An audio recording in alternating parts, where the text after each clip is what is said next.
This is just a real quick video. Turret and Fan in my chat channel linked me to a video online of a conversion to Islam. YouTube is filled with these. This one might even be on YouTube someplace. I don't have the time to go looking for it. And it wasn't in a form that would allow me to link to it, so I'm putting it here on my YouTube page so I can throw it up on the blog. But it is interesting it's always interesting for me to watch these. I've watched many of them, partly to try to understand, gain information about the motivations and reasons that converts have, and telltale things that they say.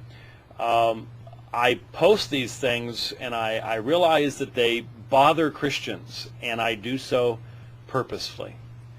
We live in such an insulated environment that it is my purpose to disturb your comfort. It should be disturbing for you to watch someone embracing a religion that specifically, in its very definition, denies the fundamental truth claims of the Christian faith. But beyond that, and beyond the example of seeing how a person, the mechanical means by which a person becomes a Muslim, over against the biblical understanding of the God-centeredness of Christian conversion, there should be something else that's hauntingly familiar to many in watching this. Because the sad fact of the matter is, you have here a young man, and you can tell in light of the environment that there's peer pressure being put upon him, and how many Christian evangelists use the exact same methodology to create, well, what I would call false conversions. How many Christian evangelists do the exact same thing you will see here? In fact, honestly, if it wasn't somewhat of a Arabic-looking individual standing with him, and if the sound wasn't turned all the way up, if you just happened to, if you were in an airport or someplace and you just looked up and you saw this, what would you assume was actually going on? That's how similar these types of conversions are. And so I just present this to you very quickly as a thought-provoking thing to see once again that it's so important to contrast the biblical understanding of what conversion is, regeneration, what saving faith is. Why does it last? Why do I have saving faith 40 some odd years after my conversion? Is it because I'm better? Is it because I'm stronger? Or is it something about the nature of what saving faith is? It's the work of God in which I can have absolutely no boasting. Or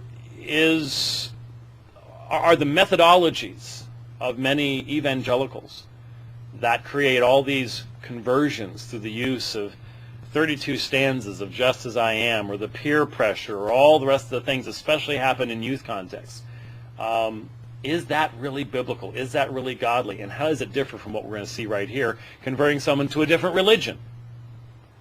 How can we say it's a supernatural thing when it's being used to convert people to religions that say that Jesus Christ did not die upon the cross, he did not rise from the dead, he is not the Son of God? Some things to think about. Take a look. I'm 13.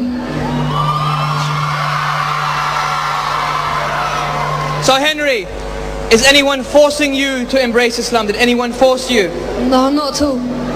And what made you come to Islam? How did you see the light? Basically, over the summer holidays, I had never really followed a religion in my life, and I guess I just looked into it because I was curious, and it's just so amazing and so overwhelming that, like, I can't prove it wrong. Okay, so I want everybody to be quiet for this, because Henry is about to embrace Islam. Please remain silent while this very special moment takes place for Henry. So Henry, I want you to repeat after me. Ashhadu an la ilaha wa illallah wa ashhadu anna Muhammadan abduhu wa rasuluhu. In English, I bear witness I bear witness that there is no God that there is no God worthy of worship but Allah, worthy of worship but Allah, and I bear witness and I bear witness that Muhammad, peace be upon him, that Muhammad, peace be upon him, is his servant and messenger. is his servant and messenger. Takbir.